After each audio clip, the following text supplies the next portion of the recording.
Manx Radio's 1 to 3, tended by Ramsey Garden Centre. For centuries sailors crossed the seas, the winds and waves are braving. Should Davy Jones come calling, though no man thought them worth saving.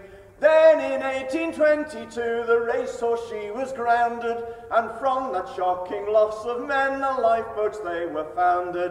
Sing RNLI, an institution who, with no pay, fame or glory, still risk their lives for you. There's a couple of factors really that came together for this exhibition. The first is the 200th anniversary of the RNLI. It was formed in 1824 and it very much had its roots on the Isle of Man. And we know that there's always been a close association with the island and the RNLI, but we didn't really know how much that people knew that Sir William Hillary got his idea for the RNLI actually from the shores and what was happening around the coast of the Isle of Man. So we wanted to really spell that out, you know, to say what an important part the island played in the history. William Hillary was the man, a true life visionary, who made a plan to save each man and woman lost at sea. A snappy title he devised, although he didn't check. A national institution to preserve life from shipwreck. Sing RNLI.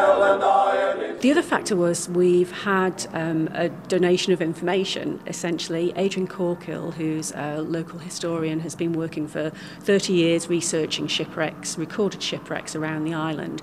And a couple of years ago, he donated his database and all of his information to Manx National Heritage, and we've been able to make that available online for free for anybody to go and have a look at. So we wanted to sort of celebrate that again, bring that to people's attention.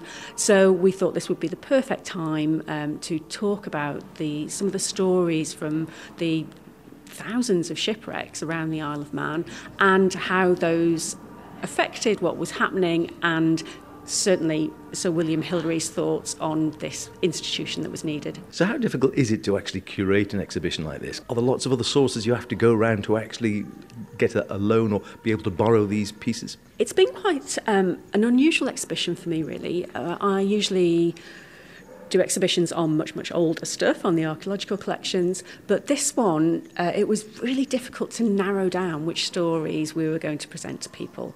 As I said, there's more or less 2,000 recorded shipwrecks. All of them have a story. Some of them we know more detail about than others. So it was trying to narrow down this vast amount of information. As far as the actual artefacts go, we don't have a huge number because the ships that were sunk, very few things have been brought up from those shipwrecks. So we had a look at the different stories, how they fitted into the story of the RNLI, and we also went out to some people that we knew had some really nice artefacts as well. So we're really lucky in that the RNLI themselves, their heritage collections, have loaned us the actual gold medal that Sir William Hillary was awarded for starting the RNLI. And it's not a massive medal, but it's one of these things that just gives me the shivers, really, just to think that he held that. He was awarded that by the institution that he founded, and just him thinking, I did it, we actually did it. Undaunted he continued for the funds he had to meet, from donations by the public in those rattled tins on street. Today let all be thankful that he couldn't watch men die. One day you may be rescued by the great RNLI. Sing RNLI, an institution who, with no pay, fame or glory, still risk their lives for you. Sing RNLI, an institution who, with no pay, fame or glory,